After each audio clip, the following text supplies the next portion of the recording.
പിതാവിൻ്റെയും പുത്രൻ്റെയും പരിശുദ്ധാത്മാവിൻ്റെയും നാമത്തിൽ ആമേൻ. എൻ്റെ പ്രിയപ്പെട്ടവർ, ഇന്ന് ഏപ്രിൽ 2 വ്യാഴാഴ്ച. അമ്മേ പരിശുദ്ധ അമ്മേ, അമ്മേ പരിശുദ്ധമേ, ദൈവമാതാവേ, കൃപാസനത്തിലൂടെ ഞങ്ങൾക്കും ഞങ്ങളുടെ ദേശത്തിനും അമ്മ മധ്യസ്ഥം തേടി തന്ന എല്ലാ അനുഗ്രഹങ്ങൾക്കും കൃപകൾക്കും ഞങ്ങളിപ്പോൾ ഹൃദയം നിറഞ്ഞ നന്ദി പറയുന്നു. അമ്മേ പരിശുദ്ധമേ, ദൈവമാതാവേ, 2004 ഡിസംബർ 7 ഉച്ചകഴിഞ്ഞ് 2:30 കൃപാസനത്തിൽ സംഭവിച്ച അമ്മയുടെ പ്രത്യക്ഷപ്പെടലിനെ കുറിച്ച് തിരുസഭയ്ക്ക് സമർപ്പിച്ചിരിക്കുന്ന പഠനരേഖകളുടെ മേൽ സഭാത്മകമായ പഠനം ആരംഭിക്കുവാൻ ഞങ്ങൾ പ്രാർത്ഥിക്കുന്നു. അമ്മേ പരിശുദ്ധമേ, ഭൂസ്വർലോകങ്ങളുടെ രാജ്ഞിയായ അങ്ങേയ്ക്ക് ഭൗമസംരക്ഷണത്തിനായി പ്രപഞ്ചപ്രകൃതിയെ തന്നെ തിരുസഭ പ്രതിഷ്ഠിക്കുവാൻ ഈ പ്രത്യക്ഷീകരണം വഴി ഇടയാക്കണമേ. പരിശുദ്ധമേ, ജപമാല മാതാവേ, സകല കൃപാസനം പ്രാർത്ഥനയോടും ചേർത്ത് ഞങ്ങളിപ്പോൾ പ്രാർത്ഥിക്കുന്ന ഈ കുടുംബത്തിന്റെ പ്രത്യേക നിയോഗം പറ മക്കളെ.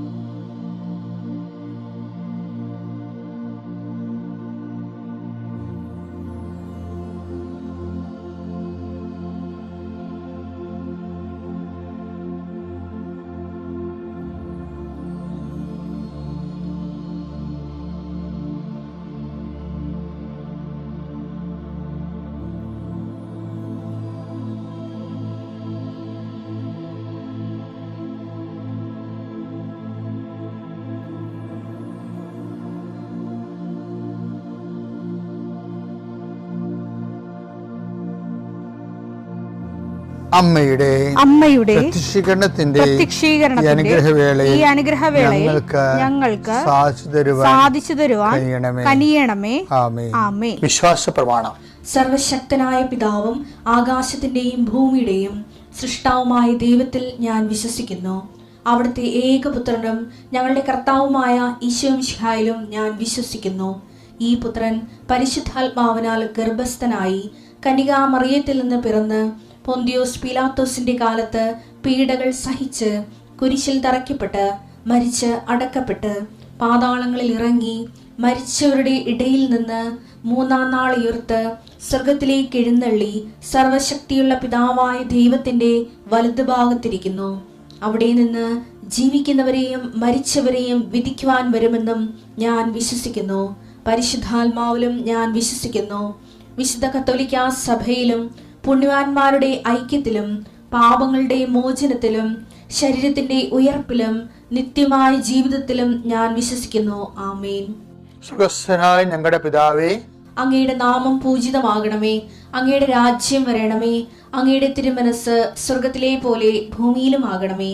അന്നു വേണ്ടുന്ന ആഹാരം ഇന്ന് ഞങ്ങൾക്ക് തരണമേ. ഞങ്ങളോട് തെറ്റ് ചെയ്യുന്നവരോട് ഞങ്ങൾ ക്ഷമിക്കുന്നത് പോലെ ഞങ്ങളുടെ തെറ്റുകൾ ഞങ്ങളോടും ക്ഷമിക്കണമേ. ഞങ്ങളെ പ്രലോഭനത്തിൽ ഉൾപ്പെടുത്തരുതേ, തിന്മയിൽ ഞങ്ങൾ രക്ഷിക്കണമേ. ആമേൻ. നന്മ നിറഞ്ഞ മറിയമേ, സ്വസ്തി. കർത്താവ് അങ്ങയുടെ കൂടെ സ്ത്രീകളിൽ അങ്ങ് അനുഗ്രഹിക്കപ്പെട്ടവളാകുന്നു. അങ്ങയുടെ ഉദരത്തിൻ ഫലമായി ഈശോ അനുഗ്രഹിക്കപ്പെട്ടവനാകുന്നു. പരിശുദ്ധ മറിയമേ, തമ്പുരാന്റെ അമ്മേ, പാപികളായ ഞങ്ങൾക്ക് വേണ്ടി ഇപ്പോഴും ഞങ്ങളുടെ മരണസമയത്തും തമ്പുരാനോട് അപേക്ഷിക്കണമേ. ആമേൻ. കർത്താവേ, നിന്റെ ഉന്നതമായ നാമത്തിന് സ്വസ്ഥം ചെയ്യുന്നു. കർത്താവെ, വിശുദ്ധ വാരത്തിലേക്ക് ഞങ്ങൾ പ്രവേശിച്ചിരിക്കുകയാണ്. അങ്ങയുടെ പീഡാനുഭവത്തിൻ്റെയും കുരിശുമരണത്തിൻ്റെയും തിരുവുത്ഥാനത്തിൻ്റെയും ദിവസങ്ങളാണ്. ഞങ്ങളെ വിശുദ്ധീകരിച്ചുകൊണ്ട് കടന്നു പോകുന്ന കർത്താവെ, നോൻപ് തീരാൻ പോയിട്ട് ഇപ്പോൾ ഈ നിമിഷം വരെ അറിയാത്ത മനുഷ്യരുണ്ട്. അവർ ശാപം പിടിച്ച രീതിയിൽ അത് അറിയാതിരിക്കുകയും അറിഞ്ഞിട്ട് അംഗീകരിക്കാതിരിക്കുകയും ഓരോരുത്തരും താങ്കളുടെ വഴിക്ക് പോയെന്ന് പറഞ്ഞ പോലെ അവരവരുടെ ലോകത്ത്, അവരുടെ ജോലി, അവരുടെ ഇലക്ഷൻ, അതുപോലെ തന്നെ അവരുടേതായിട്ടുള്ള കർത്താവിനെ അവഗണിച്ചുകൊണ്ട് അവരുടെ തിരക്കുകളിലേക്ക് പോകുന്ന കർത്താവ്, അവർക്കെല്ലാം വേണ്ടി ഞങ്ങളിപ്പോൾ പ്രാർത്ഥിക്കണം ഈശോയെ. അവരുടെ പോരായ്മകളെ പരിഹരിക്കണമെന്ന് പ്രാർത്ഥിക്കുന്നു ഈശോയെ. കർത്താവേ, ഈ ദിവസങ്ങളിൽ പോലും സാക്ഷാൽ വേദന, കർത്താവിനെപ്പോലെ തന്നെ വേദന അനുഭവിക്കുന്ന, മനസ്സിൽ ശരീരത്തിലും വേദന അനുഭവിക്കുന്നവരുണ്ട് ഈ ആഴ്ചയിൽ. ചില ആൾക്കാർക്ക് പെസഹക്കാലത്ത് വേദന കൂടുന്നുണ്ട്.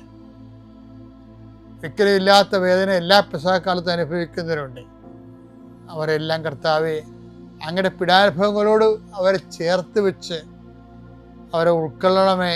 അവരെ അങ്ങയെപ്പോലെ അതിജീവിച്ചുകൊണ്ട് ലോകത്തിൻ്റെ പാപത്തിന് പരിഹാരമായിട്ട് സങ്കട നൊമ്പരങ്ങളെ, വേദനകളെ, മുറിവുകളെ കാഴ്ചവെക്കാനും അവരെ സഹായിക്കണേ പ്രാർത്ഥിക്കുന്നു.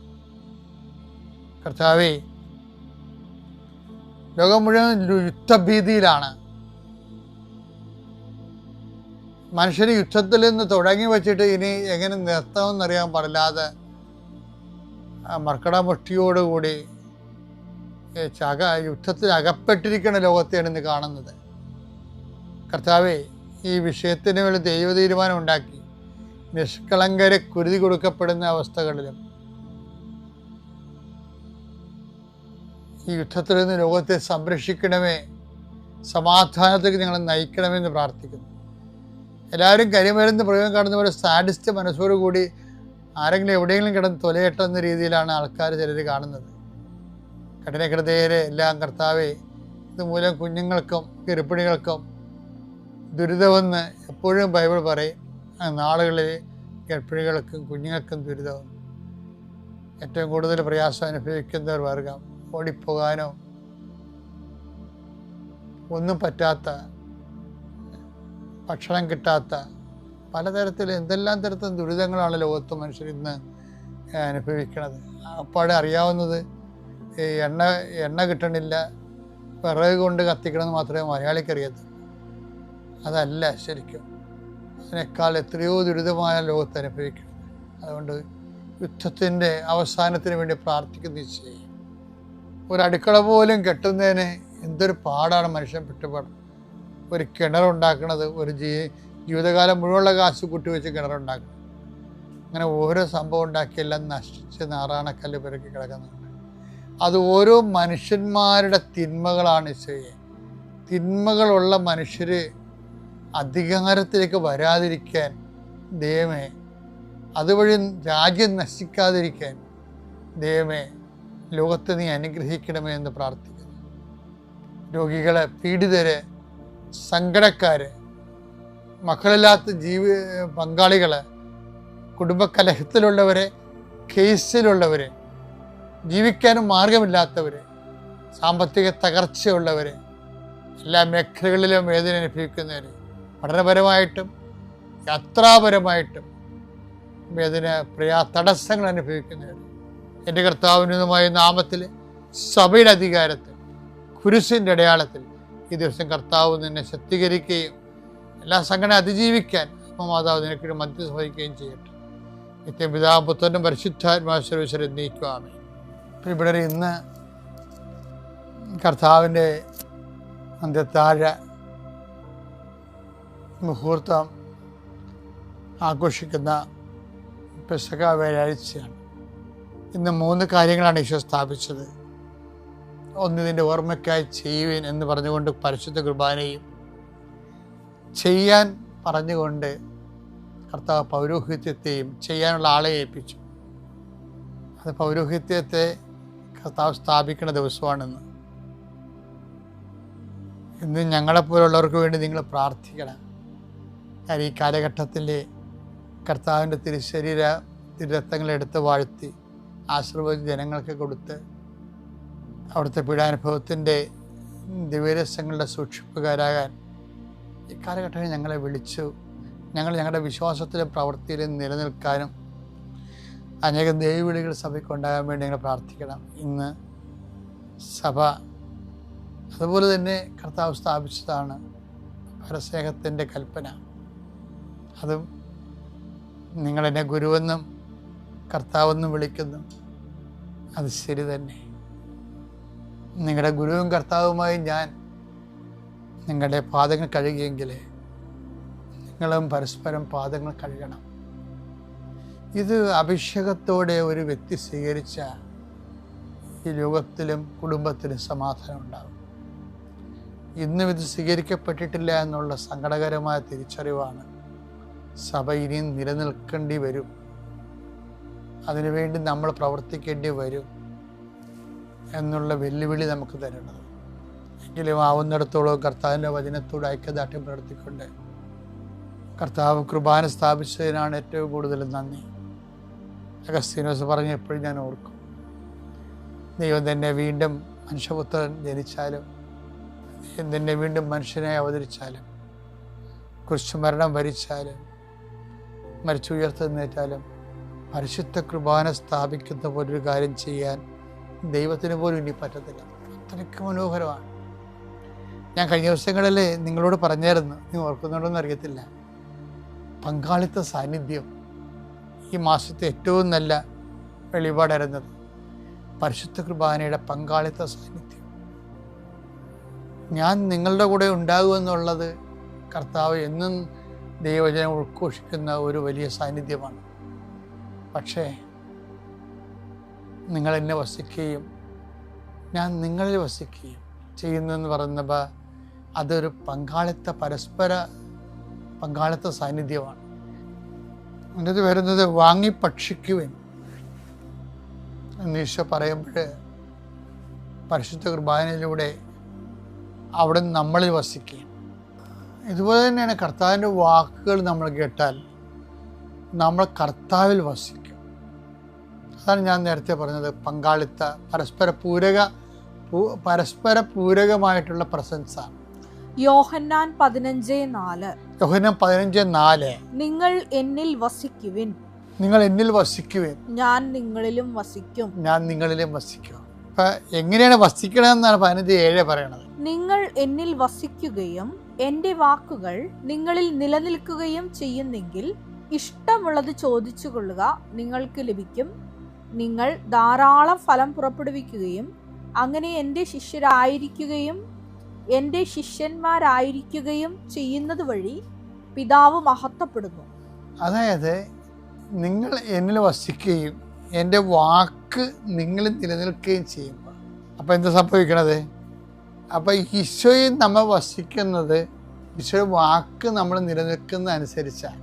അതായത് ഈ ആഴ്ച ഈശോയുടെ വാക്ക് നമ്മൾ കേട്ടു, അടുത്ത ആഴ്ച നമ്മൾ കേട്ടില്ല, അടുത്തതിൻ്റെ പിന്നത്തെ ആഴ്ച അങ്ങനെ കേൾക്കാൻ പറ്റത്തില്ല.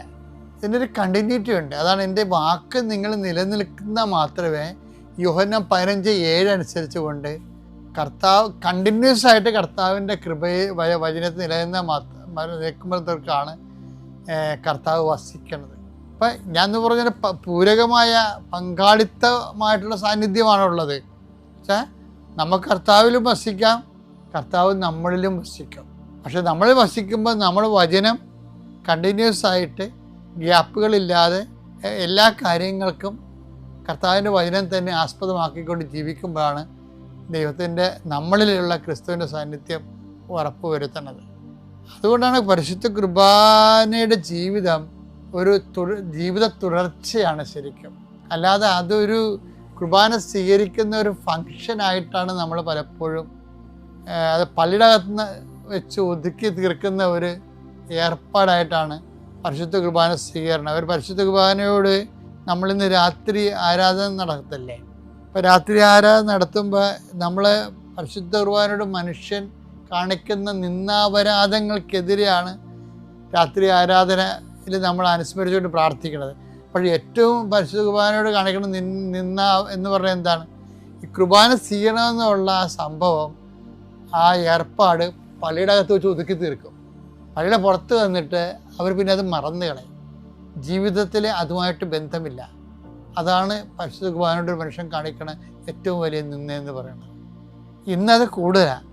കാര്യം ഇപ്പോൾ കൃപാസനത്തിലൊക്കെ ആണെങ്കിൽ 2 ആഴ്ചയിൽ ഒരിക്കൽ കുമ്പസാരത്തിലെ കുർബാന കൊടുക്കത്തില്ല. ആ ഉടമ്പടിയുടെ ഒരു പ്രത്യേക വിധിയാണത്. എന്ന് വെച്ച് കഴിഞ്ഞാൽ ആ ആള് കർത്താവിനെ സ്വീകരിക്കാൻ യോഗ്യമാണെന്ന് മനസ്സാക്ഷി വളരെ നിശ്ചിതമായ രീതിയിൽ ഫിൽട്ടർ ചെയ്യണം. കാര്യം ഞാൻ ഈ ഇടവകയിലൊക്കെ ഇരുന്നപ്പോൾ പല ആൾക്കാരും നമുക്ക് ആൾക്കാരെ വിധിക്കാൻ കൊള്ളത്തില്ലെങ്കിൽ പോലും പരിശുദ്ധ കുർബാനയുടെ അച്ചടക്കമില്ലാതെ കുർബാന സ്വീകരിക്കുന്ന ഒത്തിരി പേര് കണ്ടിട്ടുണ്ട്. നമ്മുടെ കുടുംബങ്ങളിൽ തന്നെ നമ്മുടെ കുഞ്ഞുങ്ങളൊക്കെ പരിശുദ്ധ കുർബാനയോട് ആദരവും ആരാധനയും തോന്നുന്ന കാര്യം കുർബാന സ്വീകരിച്ച ശേഷം നമ്മൾ വീട്ടിൽ വന്ന് കാണിക്കുന്ന കോപ്പറേറ്റ് തരങ്ങളാണ്. അപ്പം അതുകൊണ്ട് നമ്മളെല്ലാവരും തന്നെ പശുകുമാരനോട് നിന്നാപരാധന കാണിക്കുന്നവരാണ്. ഇന്നൊരു രാത്രി ഇതിനു വേണ്ടി, അപരാധത്തിന് വേണ്ടി, കർത്താവിൻ്റെ ദിവ്യകാരുണ്യ ആരാധന നിമിഷം നമ്മളത് പ്രത്യേകം സഭ ഒരുക്കിയ ഒരു ദിവസമാണത്. കർത്താവിൻ്റെ കൂടെ ജാഗരം അനുഭവിച്ചുകൊണ്ട് പരിശുദ്ധ കുർബാനയോട് നമ്മൾ കാണിച്ച, ഇന്നും ആരാധന എഴുന്നള്ളിച്ച് രാത്രി വെച്ചിട്ട് വയറ്റിപ്പിഴപ്പ് പറയുന്ന ആൾക്കാരാണ് 60%.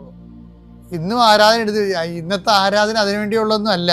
ഇന്നത്തെ ആരാധന കുർബാനയോടും കർത്താവിൻ്റെ പീഡാനുഭവങ്ങളുടെ ഐക്യദാർഢ്യം പുലർത്തുകയാണ് ഇന്നത്തെ ആരാധന ഉദ്ദേശം.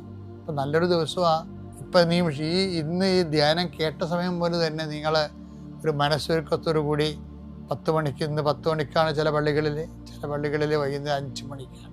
മനസ്സൊരുക്കത്തോടു കൂടി ഈ ദിവസത്തെ സ്വീകരിക്കാൻ ഇടയാക്കിയതിന് ദൈവത്തിന് നന്ദി പറയാം. ദൈവം നിങ്ങളെ അനുഗ്രഹിക്കട്ടെ.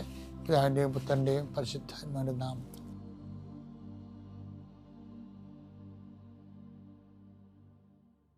അത്യപൂർവ ദൈവാനുഭവങ്ങൾ ഇനി നിങ്ങൾക്കും സ്വന്തം. ഈ യൂട്യൂബ് ചാനൽ ഇതുവരെ സബ്സ്ക്രൈബ് ചെയ്തിട്ടില്ലെങ്കിൽ ഇപ്പോൾ തന്നെ സബ്സ്ക്രൈബ് ചെയ്യുക. ഈ വീഡിയോ ഇപ്പോൾ തന്നെ നിങ്ങളുടെ സുഹൃത്തുക്കൾക്ക് ഷെയർ ചെയ്തുകൊണ്ട് കർത്താവിൻ്റെ പ്രേക്ഷിതരാകുക.